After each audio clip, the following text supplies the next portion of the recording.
Who's really sinning? They should really just rename Mario Party Jerk Off Simulator. Jerkbox, come on. Welcome back, Legion.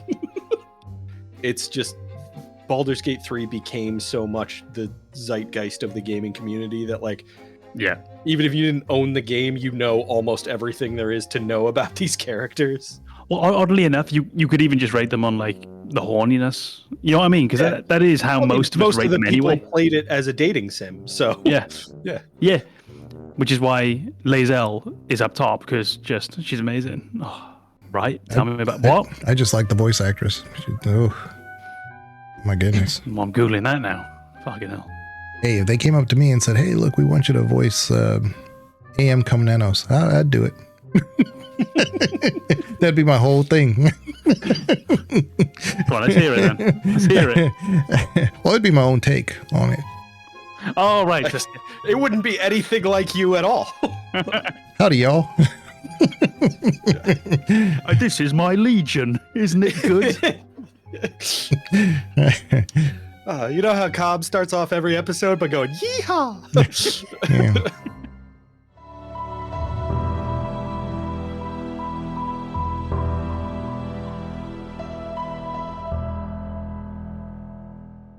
Before we begin, the Gamers Advocate would like to remind you that any episode could contain game spoilers, so watch or listen with discretion. And now your hosts, AMKomnenos, Banana, and Legion. Enjoy the show. Welcome to another one of our podcasts of the Gamers Advocate. We're joined today with... Hold on, I'm still looking up my opinions. We're joined with... Am I funny? It says no. Yeah, I looked at the comments. Nope.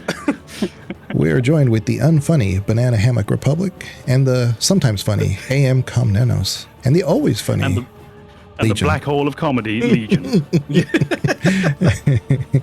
We, in fact, are going to be discussing comedy topics in gaming. And really, one thing I noticed is that there's several games that have comedy in them. And they're not always intentional, but you remember them when they happen. And one of the hardest things to really pull off is comedy, because it doesn't always translate in every single type of medium. I mean, different types of art actually integrate some comedy, and even high art, you'll see it. Mozart was notorious for talking about body parts in a lot of his stuff. He wrote them into a lot of his operas, because when it was like translated from German, if he said it a certain way, it sounded something pretty lewd. So he knew this. And so there's a lot of comedy that goes on, even when we think of like high art and stuff, but it's very hard to kind of pull off when you're trying to do it intentionally. Games is one of those that I really, when I see them, I notice them, and they don't always work. Like when they try to be funny, they don't always succeed. I can very specifically remember there was quite a few times in Veilguard where I was like, it's not that funny, but I'm here for the ride, so I gotta laugh, I guess. I'm in the car, they're going to drop me off if I don't just keep going with them, So, but I will say in the original Baldur's Gate titles, there was so much times where I was just like, this is hilarious. The talking sword, Minsk going off being Minsk, he has a talking freaking hamster, a space hamster, just those little things are just absolutely hilarious. Even Diablo, I played a lot of Diablo, and my favorite characters and you'll like this, Com, are the fetishes. And go on.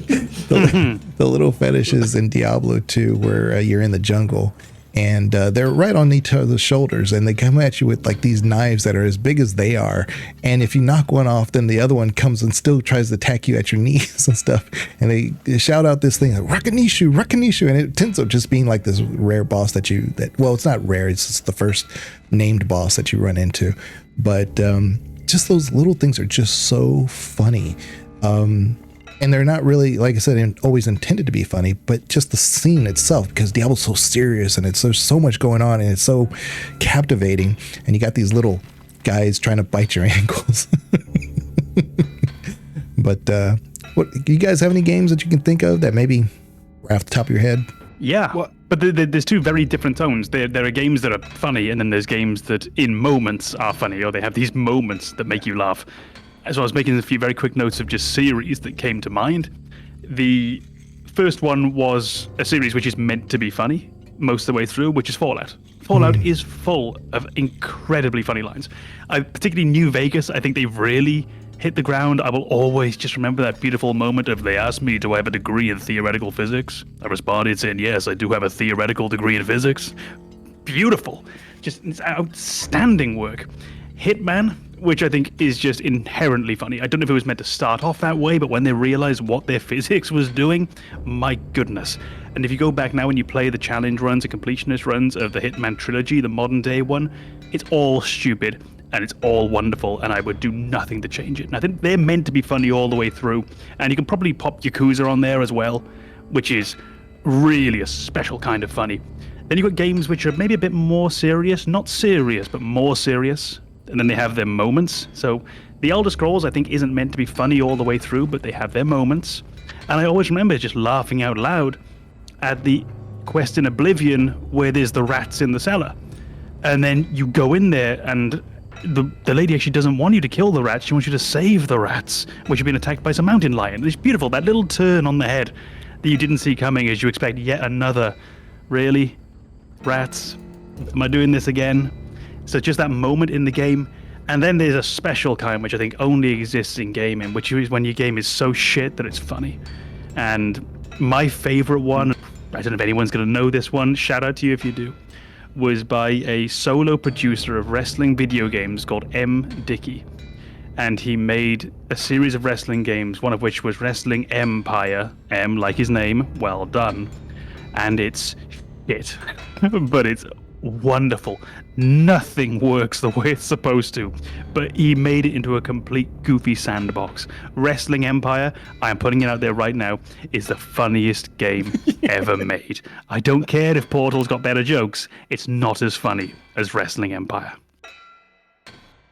Yeah, no, I think you definitely nailed it with those like kind of two categories where, you know, a game like Borderlands, that series, there's a lot of humor in Borderlands. There's a lot of absurdity in Borderlands, and then that kind of sprinkled comedy over top of that where, you know, the characters will actually have funny lines and there will be humor in observation. There will be like genuinely clever comedy throughout that game. Borderlands does a really good job of kind of running the gambit of deliberate comedy. Games like, you know, Sonic Boom or Sonic Adventure DX, that's not deliberate comedy, but that's fucking hysterical. The idea that somebody made a game where you play as Sonic characters. All right, now you're going to play as Big the Cat and you're going to go fishing and you're going to try and catch a frog who is not interested in whatever you have on your lure. Like, that's not a game anymore. That's just torture. And it's hilarious if it's happening to somebody else. And those experiences are everywhere in video games where that accidental comedy really shines through. And I think to a certain degree, like, you'll see it in those really, really well-respected series as well. If you think back to the original Legend of Zelda game, where you meet people in caves and they give you critical information for completing your journey. Like, go to the graveyard at night. You live in a cave. Why am I listening to you? You are not qualified to be giving life advice. Yeah. If you just kind of ignore that immersion of, you know, I'm in an epic quest, and you just look at these things pragmatically, they're sometimes absolutely hysterical. Yeah. There's definitely a lot of that in comedy in gaming. A lot of those titles back in the NES days were just like that. They didn't have to make sense. And the premise alone was just stupidly funny. One of my favorite games was Blaster Master. Let me tell you the premise of Blaster Master. So, what you did was you were this kid who had a frog. And the frog escapes. He goes down this hole. For some reason, there's a hole there. Well, no, there's there's some radioactive barrels behind the house for some reason. So the frog finds that. Naturally. Yeah, and then it goes down a hole, and then you go down and follow your favorite frog, and then there's some tank that's down there, and then you start like, you know, weaving through the like a Metroid type, Metroidvania type thing, and that's the premise. You're chasing your radio.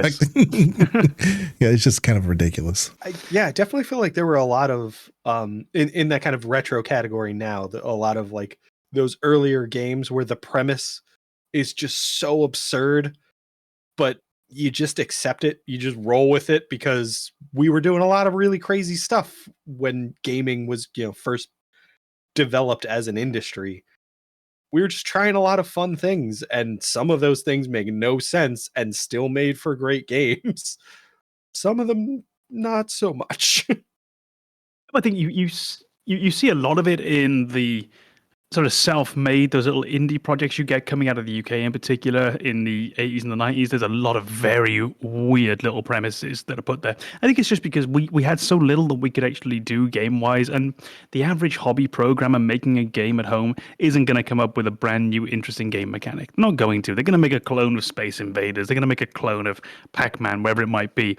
And the only way that they can really put their personality in the game is to make it funny in some way, to give it a premise which makes you think, oh yeah, why not? I will play that. Sure, I've played Space Invaders before, but I don't want to play this clone called, you know, Star Attackers 2. I don't want to play that. But hold on, what's this? Beat 'em and eat 'em. I'm in. It was your only way of getting that game out there.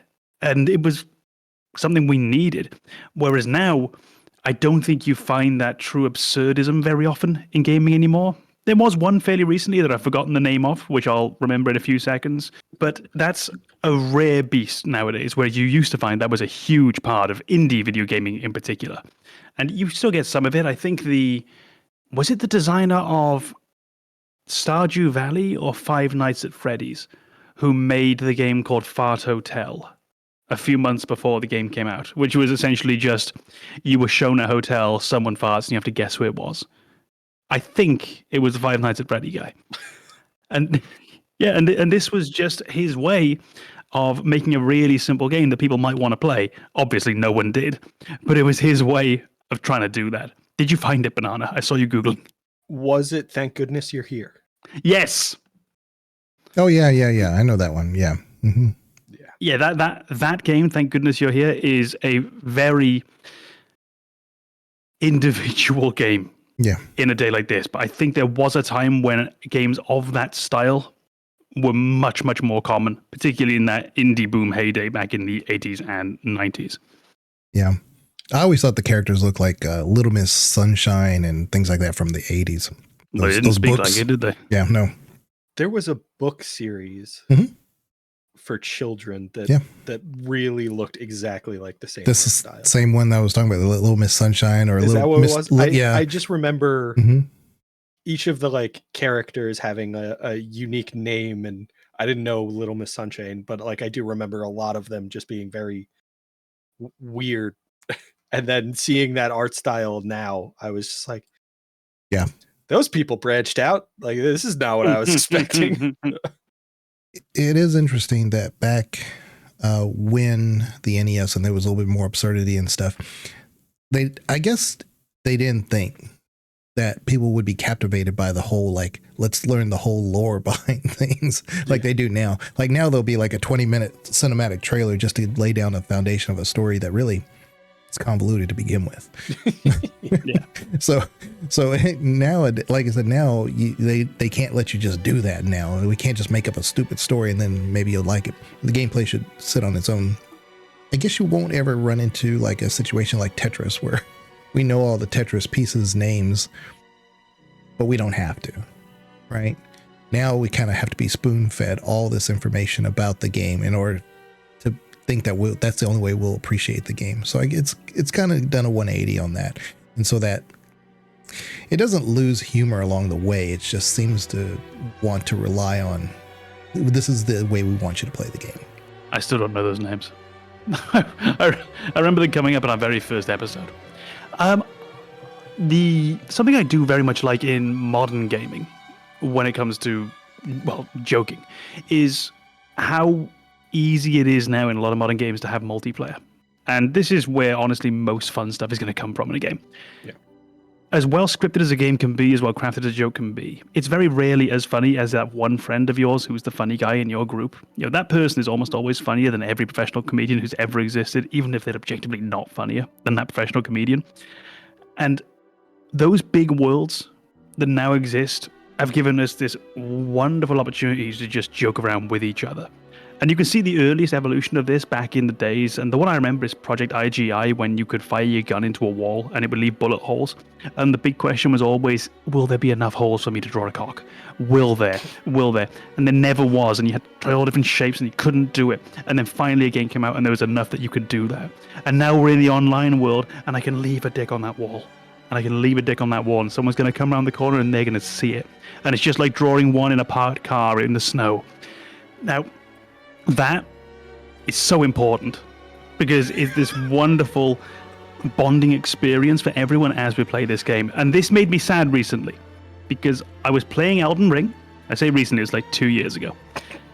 And there was a character dead, not NPC, but just a fixture of the background. And they have fallen, so their torso has fallen over a railing and their legs are still on your side, meaning that their butthole is perfectly exposed. So naturally, you go up to it and you leave a message on the ground with the letters available to you, and you write "Try-finger butthole." Is it perfect?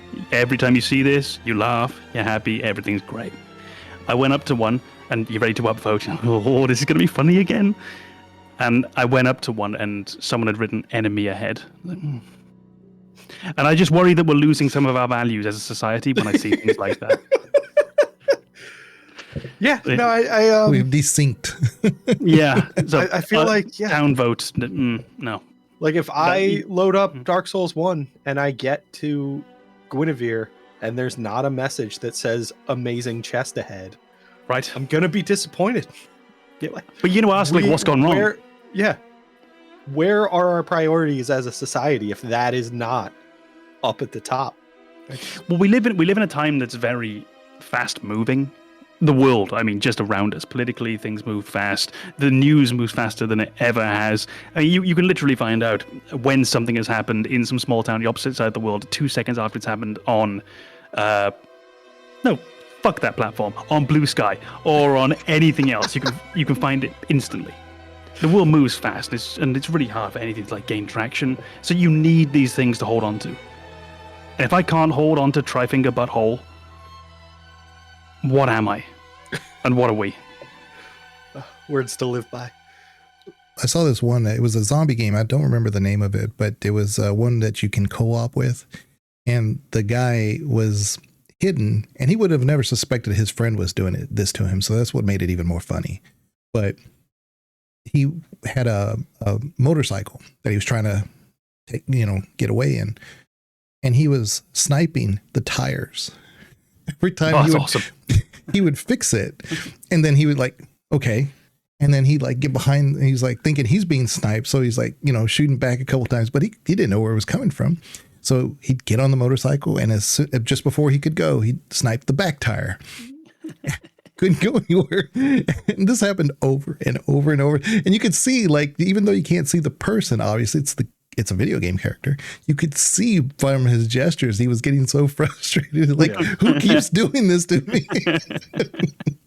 I've seen a lot of videos like that of, I don't recall the game, but it's one of those kind of battle royale kind of games. And specifically one where, you kind of have like a 2-tiered health system to say, like, you have your normal health bar. And when that gets cleared out, you drop to like this revivable state, but you're not quite knocked out.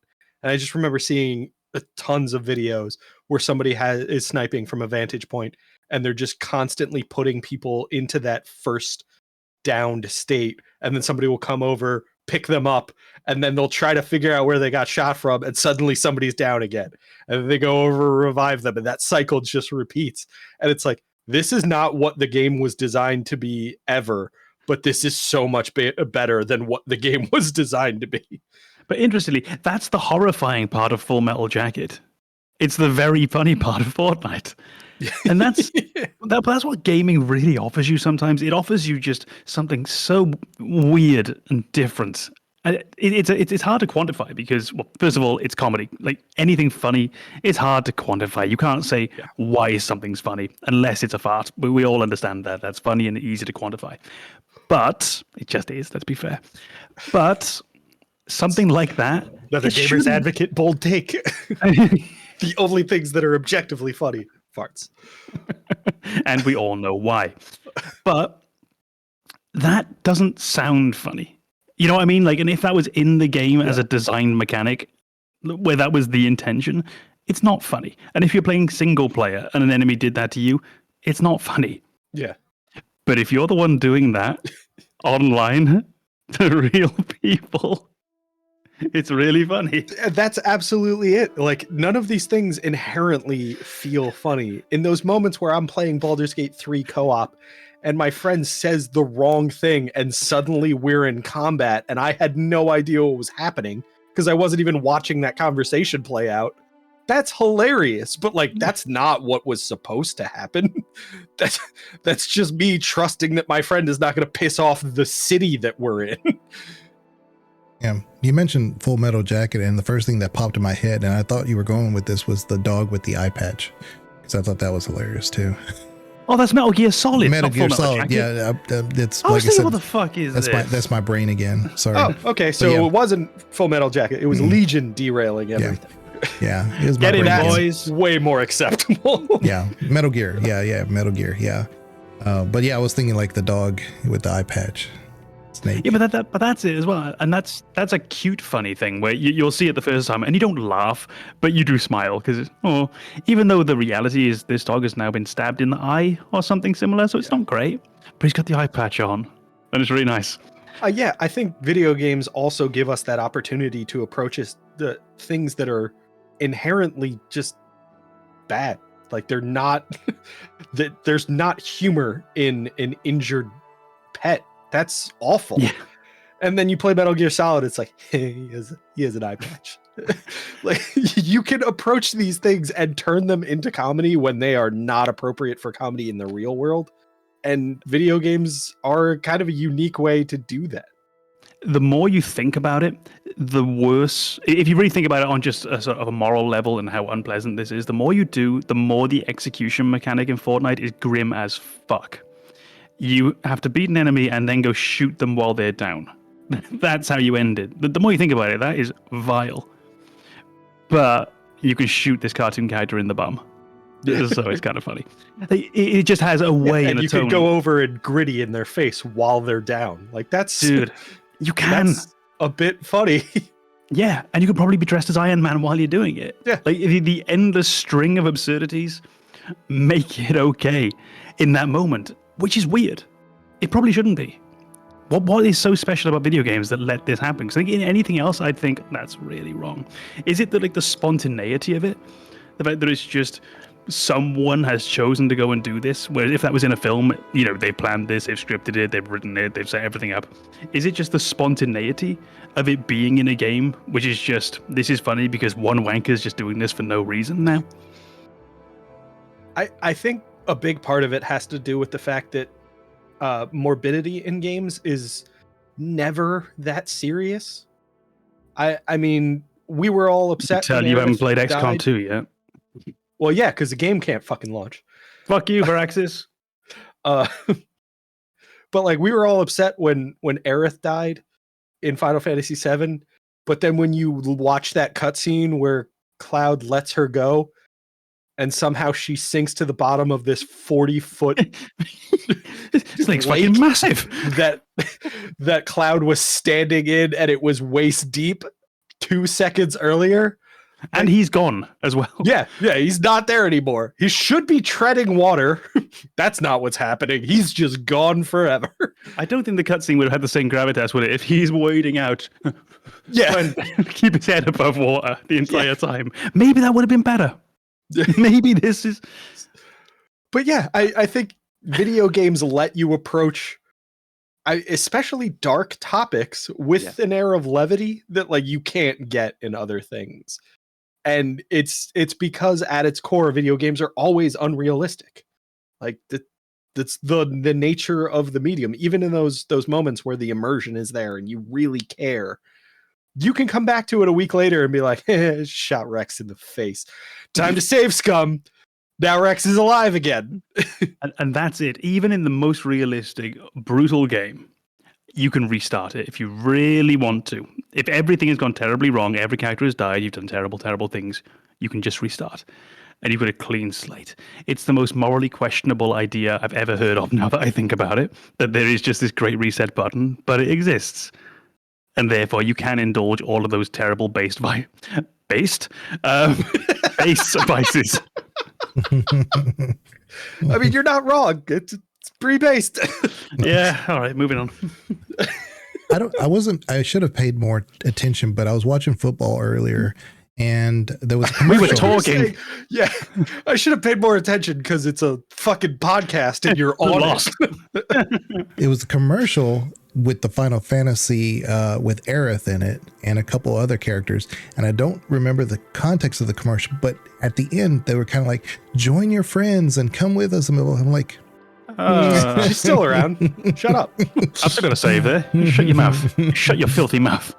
Yeah, I'm going to have to find that commercial because it actually seemed like taken totally out of context. But yeah, it was interesting.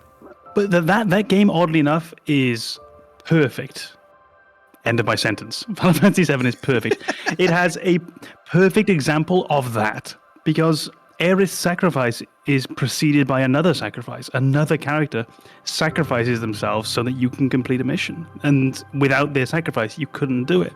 The trouble is that character is a big stuffed cat.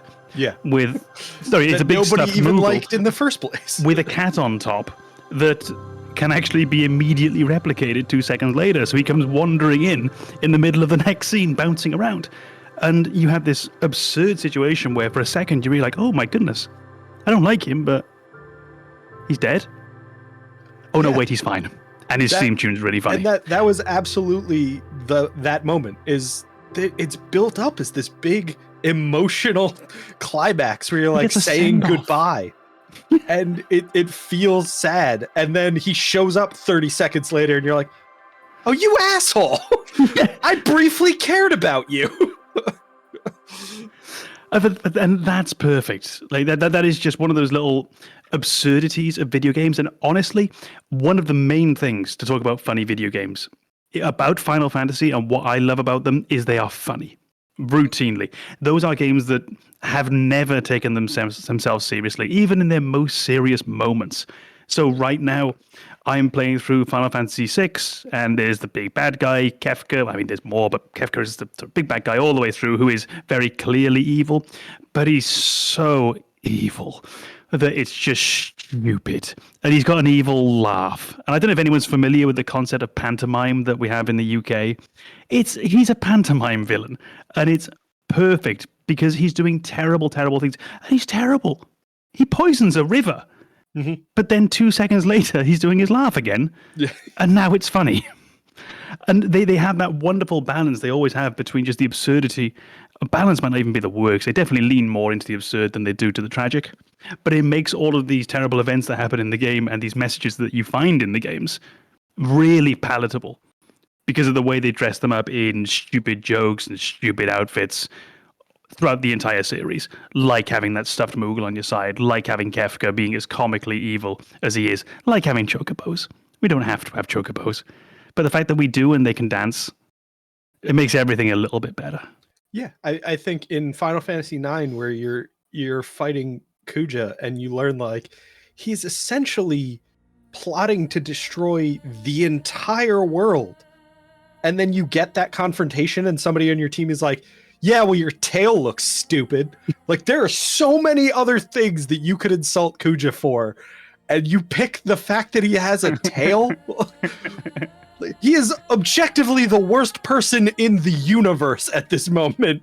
And you're like, tail. It's so absurd, the things that they fixate on in those games, and like it makes it all okay. Because if I were genuinely like adopting the responsibility of facing off against this super powered, super knowledgeable character who is trying to destroy the planet that I live on, that's pretty heavy. But when somebody is like, you wear too many bracelets, like you accessorize a little bit too much for me to take you seriously, then it all feels okay. That pressure is gone. I'm just like, we can make fun of him. And like, that's it. And that's where also the same kind of line that Yakuza is so fucking great. The violence, it's hyper violent as a game, and the main storylines are drenched a bit more in that reality. So everything is a bit more grounded, not entirely, but it's a bit more grounded. It feels more real. When people die in that, they're dying. If someone gets stabbed, they're stabbed, etc., etc., etc. But then when you get into the fighting in the streets, just running around, it's the most WWE kind of fighting that exists. You literally do wrestling moves, you do suplexes and powerbombs, you swing bikes around, you hit people with vending machines. It's perfect.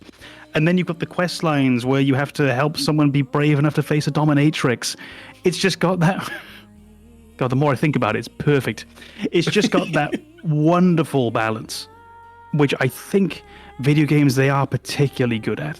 You can have this in any media, of course you can, but there's something about video gaming that is perfect for this shit. Because that's what it is. I think BioWare does a really good job in their writing for the comedy, because I think of like in Dragon Age with like Alistair, like almost every scene Alistair is in, there's potential comedy. Not because of who he is, there is that. You know, he's the reluctant hero, so there's always going to be something there. So he always like tries to make things less serious through his wit. So from the very first scene that you see him in, he tries to like, you know, wittedly get rid of the priest from the scene. He's like, oh, anyway. But there's a scene where like when you meet Morrigan, you know, we don't know who Morrigan, the Witch of the Wilds, and we don't know who's who. We don't know who our enemies are really, or who our friends are, and things like that. And she says, "Oh, you think I'm going to swoop from the forest line or something?" He's like, "Oh, yes." Swooping is bad. He is so good at, and that's just writing, and it's also the performance there too. But I mean, there's so many things that BioWare has done in their games that the writing has made the scene funny. And I've mentioned Baldur's Gate before with the Liar Core and, you know, Minsk and things like that. But even the entire Citadel DLC, it's just one line after another line after another line. And this whole, and we've talked about it, where the whole scene of Mass Effect is this end game type thing in Mass Effect 3. And here's Citadel sticking out like a sore thumb. I think the Dragon Age example in particular is a great example of, I think, what makes BioWare games generally funny. And it's that the dialogue really isn't that great most of the time. The writing's not fantastic. The setups are fantastic. The world building is fantastic. The performances are almost always outstanding. But the writing has never been good, or really good. The clunk helps.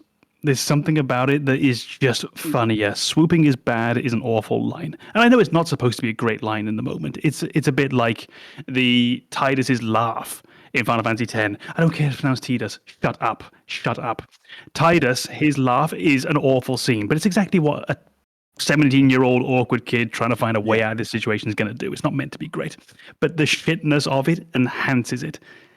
Dragon Age is the same. The clunky writing is just much funnier than good writing. And I think it's a weird thing that comedy often has to walk a line on, is if a joke is almost too well crafted. Not always true. There are comedians who defy this, absolutely. George Carlin always defied it. Stuart Lee defies it. A well-crafted joke can work, but sometimes crafting a joke very well but not quite well enough can be the biggest fucking hamstring for a joke ever. And you just lose it. That awkwardness in BioWare is just beautiful. And I don't know why Veilguard wasn't funnier.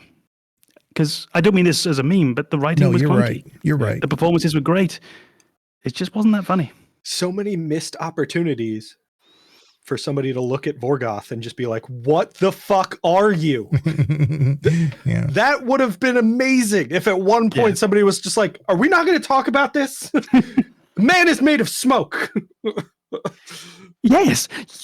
And I think, like Manfred, you could have done so much more with Manfred. I mean, yeah, Manfred was funny because he did his dance, but that loses its charm fairly quickly. It didn't overstay its welcome, because you have to go and initiate it and make Manfred do this. And he had funny moments, but they didn't use as much as they could have. Emmerich, I feel there's so much fun to be had with Emmerich. And we just didn't have it. And it's such a disappointment. Because it's that perfect BioWare setup.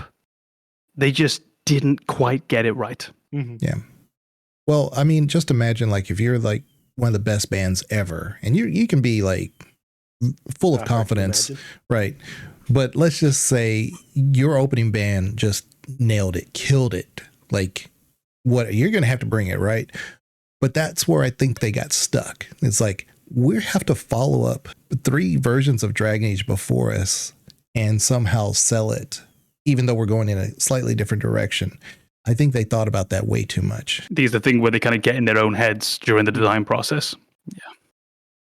And I think that plays into that other aspect that we've talked about, where you want to tell a good story. You want people to be immersed. You want to send a message about something that's important.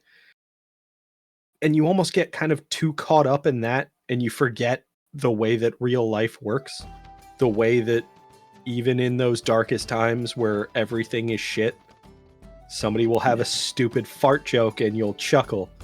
Meanwhile, like, the world is ending and it's your responsibility to stop that from happening, but you still found a way to laugh in that moment. It's a tough balance to kind of approach. I'm not saying that BioWare obviously should have nailed it. It's super easy, but they've done it before. And that's where the disappointment comes from. It's like, you know what it's like to be in that situation.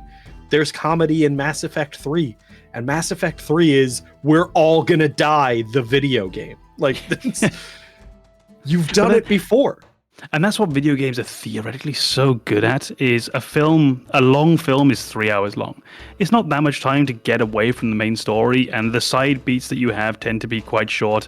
And they've got to be highlights of the film, because that's when we show the relationships between characters, motivations, etc. But mainly we're responding to the main threat. Video games are 30, 40, Railguard's 60, 50 hours long. That's not all story. It's time for side narratives, it's time for side quests, it's time for these little moments in between characters. And yeah, I agree at Weishaupt, for example, you don't want too much comedy there, because what's the fucking point? That's not the thing. We don't want our comedy to take away from the big moments. We want the comedy in those light moments so that those bad moments hit so much harder.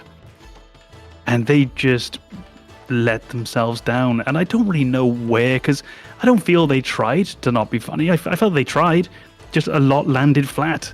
Mm-hmm. So I don't think they had the wrong idea. It was pure practice that they failed at. It's such a disappointment in that regard. And this is where that real 6 out of 10 game rating came from for me.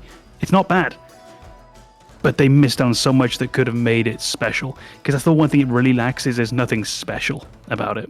If we're talking about like more modern games, I was a little surprised that, believe it or not, Star Wars Outlaws, which a lot of people just did not like because mainly the mechanics, it's actually riddled with lightheartedness. There's a lot of moments where, and they kind of work because they're not meant to like make you roll on the ground laughing, right? They're just like little, very Han Solo-ish type things, right? But they nailed it with the writing on that. They actually did, because the Kay, the main protagonist in that, is often by herself or really speaking to somebody over the radio and stuff. And like, you're not going to come up with like the best one-liner of all time, but it actually some really good lighthearted ways, even though you're in an element in a scenario that's very dangerous. They actually really did a good job of that. So I'll give them praise at least for that. Well, you don't need most jokes to be outstanding. It's if you read a funny book, I mean, there's PG Woodhouse is one author where if I read it, I want to laugh constantly. I want to laugh out loud because the writing is astounding. It's just endlessly funny and genuine, just joke after joke after joke after joke. It's relentless. Most books that are funny aren't like that. You read it and you almost acknowledge that it's funny consciously, but you don't laugh. They're just very good. Amusingly written, well done. That kind of attitude all the way through. And that's what most jokes in a game should be. Because I don't need you to pull me out of it. I just need you to give me that moment of levity when I need it. And in something like Star Wars Outlaws, where I guess you are supposed, I haven't played the game, but you are supposed to play as a sort of roguish Han Solo type figure, right? Not Han Solo, but you're that kind of character. Well, that kind of character is built around quips. That kind of character is built around not taking things too seriously in the moment, and that's really the foundation of who they are. That's what it should be. And honestly, that game, weirdly enough, I heard a lot of criticism immediately after it came out. A few friends who I know have played it, and they all had a really good time. It's beginning to worm its way onto my backlog if I ever see it on a really good sale. Yeah. It was hard to play from because it had a lot of like memory leaks and stuff. And now since they've redone it and there's been quite a few, it runs really well. But sorry, Banana. Sorry. Oh no, that's fine. I think video games have. I think part of the frustration when they don't deliver on this is because we recognize just how much opportunity video games have to find humor in the way that they present things. If you watch like an action movie and you'll have those cliched little quips that the hero says after, delivering the killing blow to a bad guy, those became like their own meme and they're kind of funny, but like if you're trying to do a serious movie, they don't feel like they belong. And then you have video games like Duke Nukem, where like that's the entire character is saying those stupid, cliched, unfunny jokes after clearing a room of bad guys. And it's the absurdity of genuinely thinking you're cool while delivering the uncoolest line ever. That's where the comedy is. So video games have more opportunity than a lot of other medium to really embrace comedy. So when they fail, it hits that much harder. Where it's just like, you had so many ways to go right and you went wrong. Like, how? I think we all know the feeling as well. Like a joke falling flat, it's not necessarily painful. Like in a conversation, at least it happens, But if you've ever been to like a comedy show and a joke falls flat there, and the comedian isn't used to it, it's fucking rough. It's really rough because you're all left to settle in that sort of malaise that gets through the air and you can feel it sort of coursing down into your bones. I feel for some reason games it hits hard when a joke falls flat. I don't know what it is about it. There's no audience around me who's also feeling it. But when I see in a game a moment was supposed to be funny, if it doesn't land, it fucking hurts. And I just feel it right down in my soul. And it's being unfair because I don't get that with films. But there's something about me being personally involved in the game and me controlling the characters that when my character just... Oh, I hate it. I hate it so much. It's also interesting because I think with video games, you still have that fallback that you have with other media to say that like watching a terrible movie, it's not supposed to be funny. It ends up being just a terrible movie.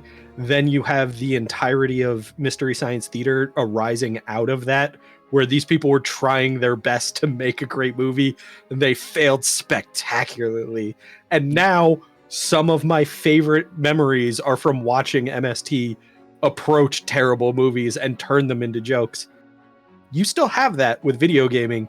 It's just if you're on your own, if you're playing solo, it doesn't work as well. If you're a streamer, it can be hilarious. If you're doing a Let's Play, it can be hilarious. If it's a co-op game and you can turn to your friend and be like, that was the dumbest thing I've ever seen. Let's do it again. Like there's still that fallback for comedy, but when it's a single player game and you don't have that sounding board to be like, was that not the dumbest thing ever? Then it really, really delivers on that disappointment to be like, I can't even turn this into something fun because it's a solo experience. Well, that's where, as well, mentioning earlier that books don't make me laugh out loud generally because there's no one to tell it to. There's no one else who heard it. And honestly, there's nothing funnier when a good joke lands than other people laughing at that joke. The joke is funny, but people laughing at the joke is much funnier. Always will be. And like, I'm not even going to say I'll die on that hill. I think we probably all agree. It's much funnier. And I will remain unthreatened on that hill. I'll just be settling this hill for everyone else to come up and join me. Yeah. This is just something it's not there when you play on your own. And that is also the thing as well. Most video games do end up being a solitary exercise. And most people who play video games aren't streaming. Most people who play video games aren't playing multiplayer in the sense of interacting with other people online genuinely. Most people who play Fortnite, for example, are playing it on their own with others online, but they're not talking to them. There's no direct interaction. They're just 99 other players that you don't know. So you don't get to have that moment with them. And then, yeah, when something lands flat, it fucking hurts. Well, I know one particular series of games that is intentionally meant to be funny, and it does succeed most of the time. And if you're watching on YouTube or listening on any one of our podcasts, you can give your comment about it because I think I'm right. But our own Mr. BananaHammockRepublic, in my opinion, is a one-to-one Monkey Island game protagonist. Guybrush. What do you call him earlier? Hairbrush to wood? Guybrush. Guy Hairbrush, I believe was the exact name you gave him. Toothbrush something. Yeah. Every time I've seen the game or heard it, I was like, that's Banana. Yeah. How much wood could a woodchuck chuck if a woodchuck could chuck wood? A woodchuck could chuck no amount of wood since a woodchuck can't chuck wood. But if a woodchuck could chuck and would chuck some amount of wood, what amount of wood would a woodchuck chuck? Even if a woodchuck could chuck wood, and even if a woodchuck would chuck wood, should a woodchuck chuck wood? A woodchuck should chuck if a woodchuck could chuck wood, as long as a woodchuck would chuck wood. Oh, shut up. What a beautiful dress. I don't want to wear this right now. That's the second biggest X I've ever seen. The legend of Monkey Island. You mean Governor Guybrush. But Threepwood's not set foot out of that mansion for almost a year. Hey, what do you think you're doing? I told you no autographs. So I see you have a meet and greet ticket. And I guess it's not every day that you get to meet the mighty pirate Guybrush Threepwood, the legend of Monkey Island. The mannerisms are totally different, obviously, but the voice is. I will say they're definitely there are definitely lines in the way that they're delivered that I completely agree with you. I've definitely heard that kind of like sarcastic bite in some of the lines, but overall I don't hear the similarities. Admittedly, I probably don't hear my voice the way a lot of other people do, but I don't know what you're talking about. Yeah, I mean, I don't hear it either, but honestly, literally every American sounds the same to me. So, I ain't getting shit from that. I'm definitely one of those. Yeah, boy, howdy. Last time I checked. That phrase that I've never said once in my life. On camera. The type of game that you just mentioned there, though, they were, to my mind, and this is definitely some nostalgia, they were of a golden age of funny games, genuinely funny. So you have things like, the Monkey Island series, just sort of take your pick from the Monkey Island series. You've got Sam and Max, which I think is outstandingly funny from time to time. Broken Sword, which is really fucking funny, particularly 1 and 2. And I guess it just goes back to what we were saying much, much earlier in the episode, of they didn't have much to work with, so they had to get that fucking right. If... I just blanked on literally every game in the world and I couldn't think of one. If Resident Evil Remake tries to land a joke... Fuck, no.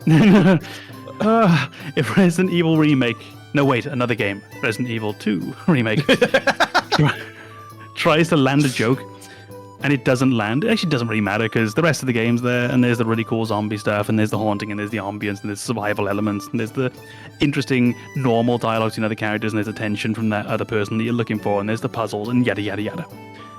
If a joke didn't land in Broken Sword, it's rough because that is really all that's there, because all you're doing is combining endless items in your inventory and hoping that something works. And if we haven't got some funny lines encouraging me to try everything, I'm going to turn the game off sooner rather than later. Can you imagine if the insult sword fight in Monkey Island wasn't funny? Yeah, that would have been rough. Yeah. And I think the Monkey Island games, Space Quest, Leisure Suit Larry, a lot of those Yeah. types of games really, they build off of a video game almost trope, but like the idea of the inept protagonist who's fumbling his way to success. That's inherently funny, and that's a great foundation to build additional humor off of. Yeah. I think the fact that like Roger Wilco or Guybrush Threepwood think that they're kind of awesome is a huge part of the success of those games, because it's so abundantly clear in so many different points in those games that they're not good at most of the things they're trying to do, and that's part of where the comedy comes from. And I don't know that that's something you can translate well to other things. Like, if you do that with a movie, it's exclusively a comedy movie. There's no branching into other genres. With video games, you could still have a very fun kind of action sequence in those games with an inept protagonist. And, you know, the gameplay could be awesome. It might be, you know, a great action game that has this funny element to it.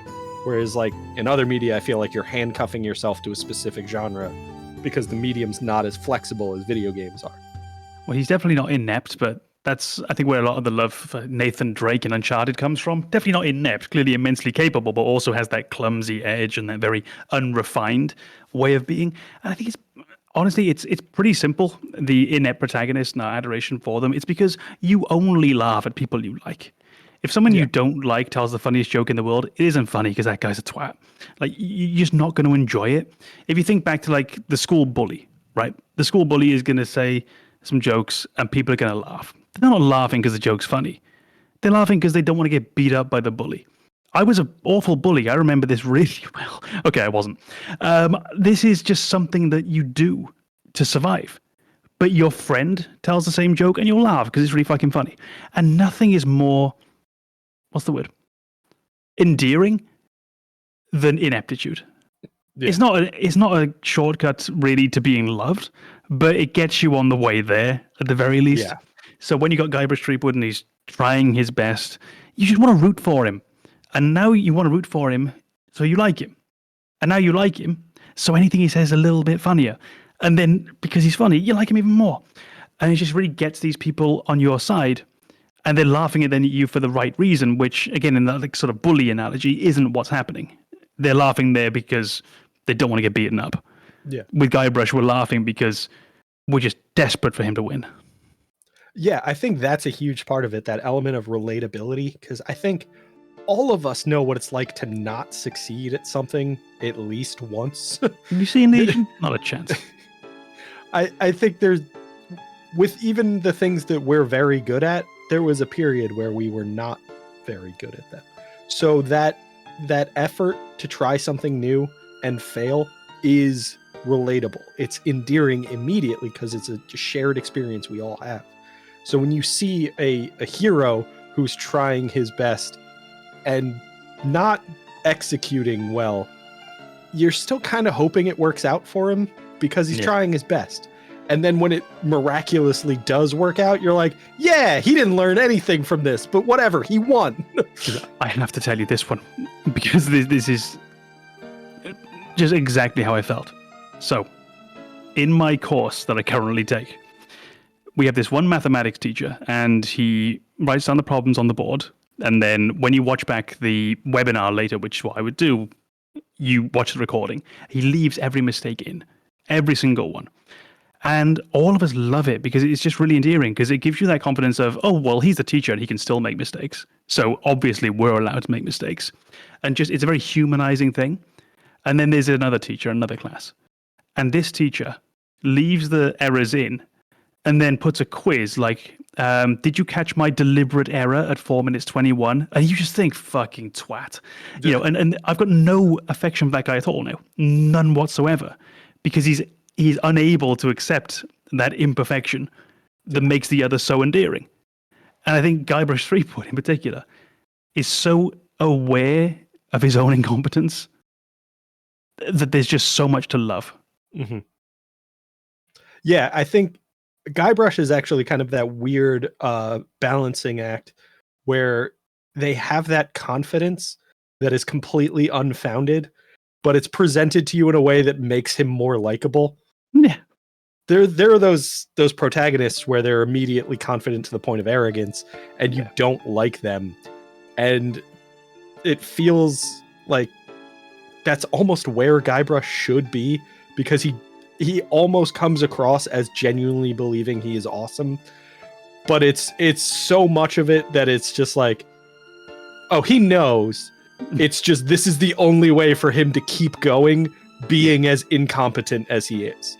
Because if he were to just address reality pragmatically and be like, wow, I'm terrible at most things, he would just cease to be a character. You'd be handcuffed by this fear. We still need him on this quest, but and that's where you see him as almost the direct ancestor of Nathan Drake. Yeah. There is that cockiness in there as well that lets them keep on going, accompanying their absurd lack of competence in what they're actually doing. Yeah, the whole series, the games that are just kind of like Monkey Island, like the one you did recently, Banana, The Curse of Bonetown. Yeah. Forget the whole name of that one. It's just even the title of the game. Yeah, Willie Morgan and the Curse of Bonetown. Your main character's name is Willie, and he goes to Bonetown. Are you kidding me? I'm 35 years old. I still find that hilarious. The most fun I've had this year is trying to get my nephew to say out loud the name of the South Park video game, The Fractured Butthole. It's the most fun I've had all year doing anything in my life. There's so many like happy accidents when it comes to video games, because like I said, sometimes they're meant to be written in, and other times it's just, the scene makes it funny. And I think sometimes the voice actors catch it, and a scene that wasn't meant to be funny is now funny. So it's pretty neat when you run into those. CD Projekt has a lot of moments with The Witcher that are just uniquely funny, that the scene itself is not funny, but it lends itself to be that way. So like there's moments where Geralt is incarcerated and they completely stripped him, right?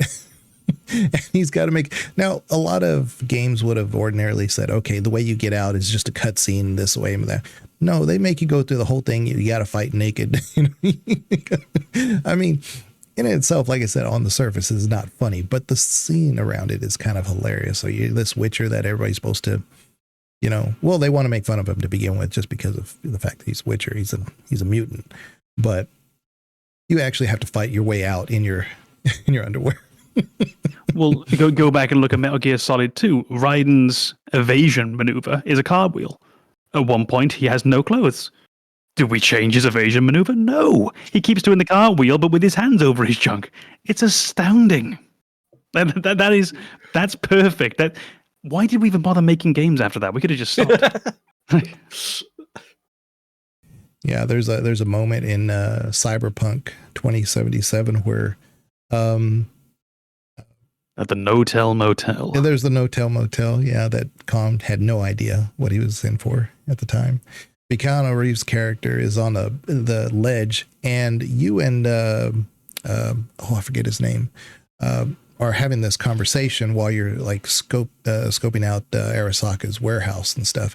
And he gets so bored that he just like rolls over off the balcony, like he's just like, but of course he's in your head, so nothing's going to happen to him, but he's like mimicking, he's so bored. There's nothing you don't react to it or nothing. You just have to see it when you see the scene. So it's immediately funny because that's his character. He's playing his character, but there's not even any dialogue in that scene.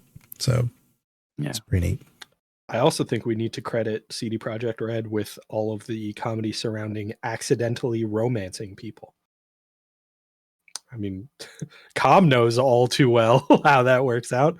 But the number of times in my playthrough of The Witcher where I'm just like, is this person going to have sex with me because I saved their child from a monster or something? What is happening? Yep. And the answer is they are. They are going to. We are pretty charismatic. Yeah. Yeah. And I wish it was less lecherous as the books, but the books are far more. Geralt is all over the place in the books, so don't even think. Oh, that's pure wank fiction. Yeah. Mm-hmm.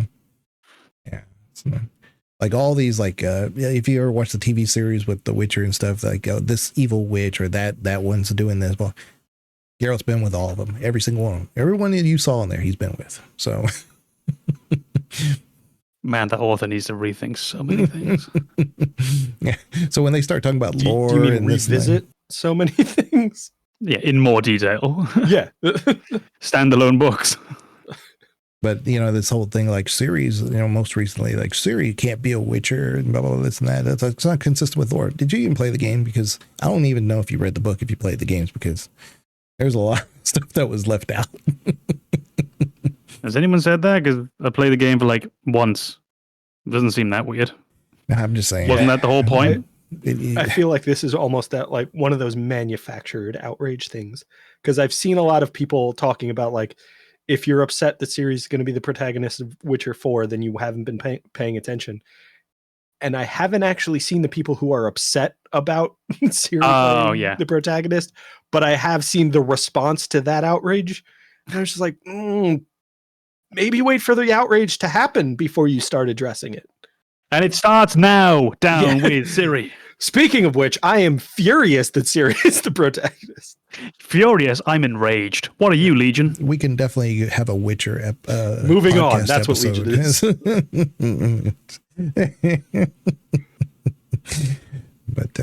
But no. But that also could just be like the circles in which I discuss gaming.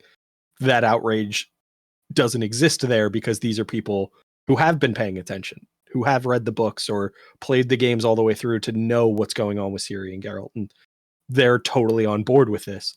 But like when the overwhelming majority of my perspective on this is people need to stop being outraged about this thing that I've not heard any outrage about.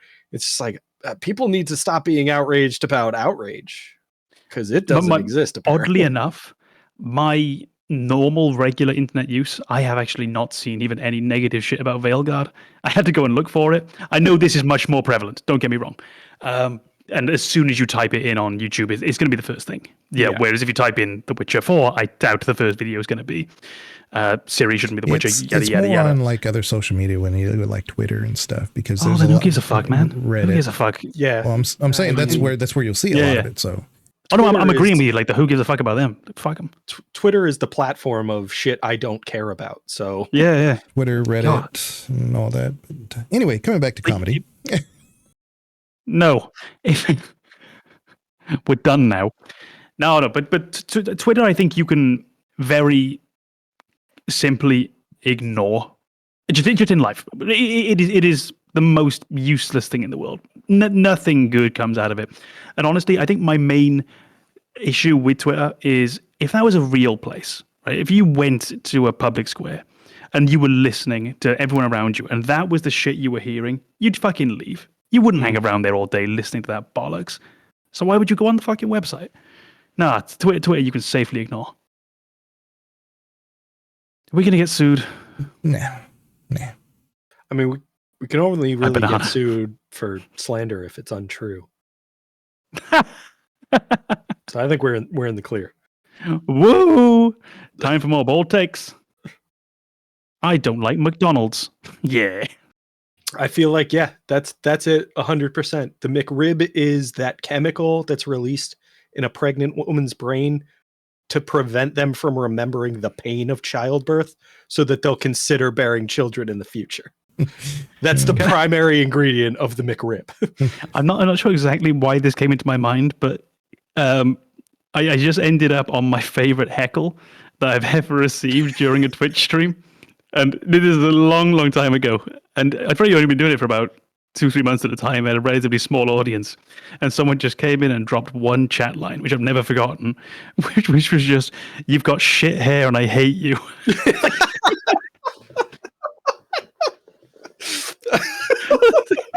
Oh, that was my alt account. Sorry. Yeah, that's exactly what I was thinking. Like that had to come from somebody who then went on to be a longtime viewer.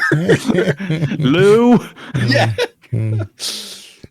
Y'all have like a favorite one line or joke aside from the one you just gave? That one? That, I'm done.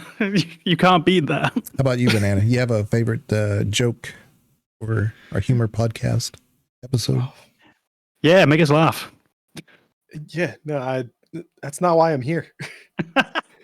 I can't think of like any one line. There are those. I personally hate like formulaic comedy, anything that like builds off of an established mode of telling the joke. So like I hate D's nuts jokes. I don't think they're funny. I hate your mom jokes. I don't think they're funny. But the I remember my first beer joke, when somebody does something that showcases they don't know how to handle their alcohol, or in the case of somebody who is just struggling with a game mechanic and keeps falling off a fucking cliff. Like, I remember my first platformer game. That joke will get me every time. I don't know why, but it always, like, first of all, it always stings a little bit. But it's all pretty funny. Honestly, there is something to the 3 or 4 sentence tip for Dark Souls that always ends with, and have you tried getting good? Yeah. That hurts every time. Confidence is in the gutter. Yeah. But it's still kind of funny. It shouldn't be. We're on your mama's favorite audio platforms, which is iTunes, That's probably true. Amazon, and Spotify. I got it right this time. And don't forget these nuts. Oh, fucking hell. Com went there. Good job. No.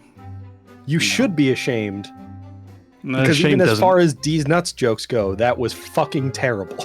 Fucking tenuous as well. Yeah. It hadn't even come up. But the timing was awesome, so kudos. No. Yeah, your comedic timing, flawless. The actual content of your jokes, worthless garbage. Another joke at that moment would have killed. It would have been. Yeah, if somebody else had said something at that moment, would have been hilarious. But because it was you, not funny at all. Your hair is stupid and I hate you.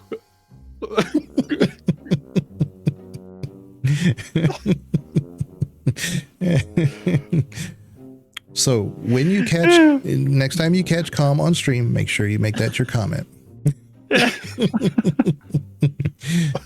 Inside joke for everybody.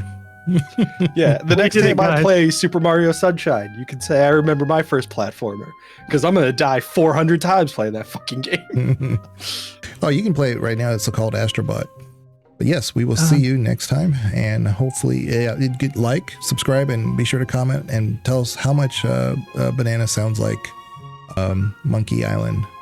And perfect sign off. Nailed it. No problem. Take care. Bye-bye. Bye.